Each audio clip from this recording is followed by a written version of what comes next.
One more thing that I forgot to add in is the fact about love and relationships again, is the fact that if we're so neglected, we're not receiving the love and affection that we need to be receiving in our younger years, in our infancy up to toddler stage.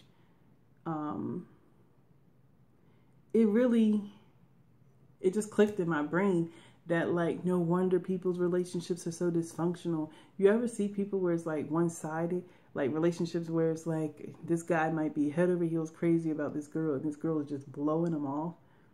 Or just, they might be together, but she doesn't give herself. And vice versa. There can be a girl that's just so open and ready to love this guy, and the guy is just like, yeah, whatever. And, there's not only is there a lack of respect in relationships like that, because you should respect other people's feelings enough to not be with them and not be in a relationship with them if it's like that. Like, if you know that person's head over heels for you, but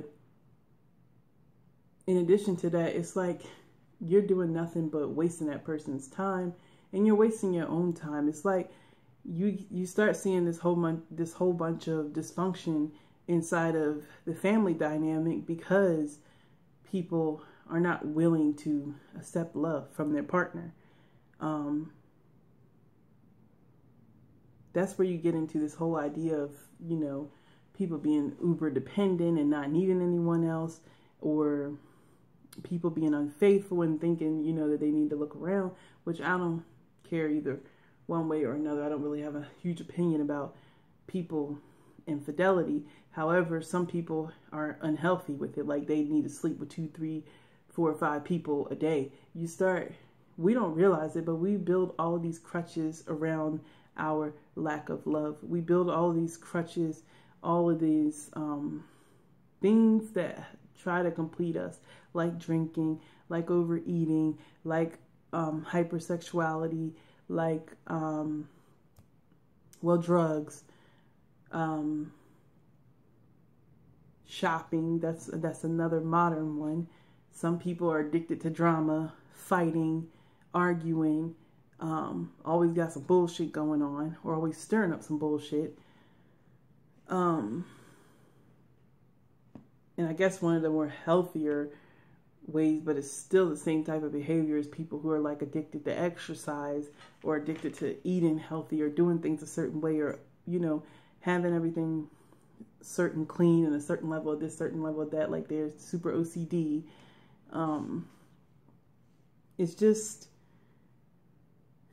It's so obvious that we're lacking that balance. It's so obvious that we're lacking the nurturing that was prevalent in the ancient world, where, even if, let's just say, if we're a community and I'm the mom, even if you have a baby and you have to go back out and work in the garden to support the rest of the community, I'm still going to give that baby loving and nurturing. But when we send our children to daycares, that's not what's happening. You know that. It's not a community sense in it all. It's more of a structure. It's more of preparing them to, be integrated into a system eventually when they become of a certain age. I call it military style, because children shouldn't have to be sitting down and just made to sit at a board or something and sit there and watch and stare and not be allowed to play, and do things like that. But it just, I don't know, that just came back in my head after I already turned the video off, that there's so many more things within our community, and within our society, like our culture. And it's like now there's a big thing where everybody's calling their ex-boyfriends narcissists and all kinds of shit like that. And like, where the hell you think the narcissism comes from? It's a survival mechanism. It's a survival tactic. If you are left alone to your own defenses, you will believe that there's only you.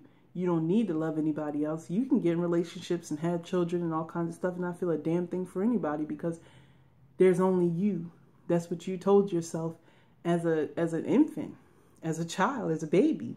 So the fact that people get in relationships now and don't ask these questions about people, don't ask anything about how they grew up and all of that kind of stuff, and pay attention to when people are lying or when they're making up stuff, like nobody checks. It's just, it's sad and it's crazy.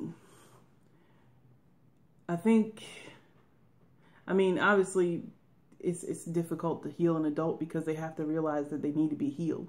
And most adults don't want to get to that. They don't think they have a problem when it comes to drugs and alcohol. They don't think that they have a problem when it comes to hypersexuality or, you know,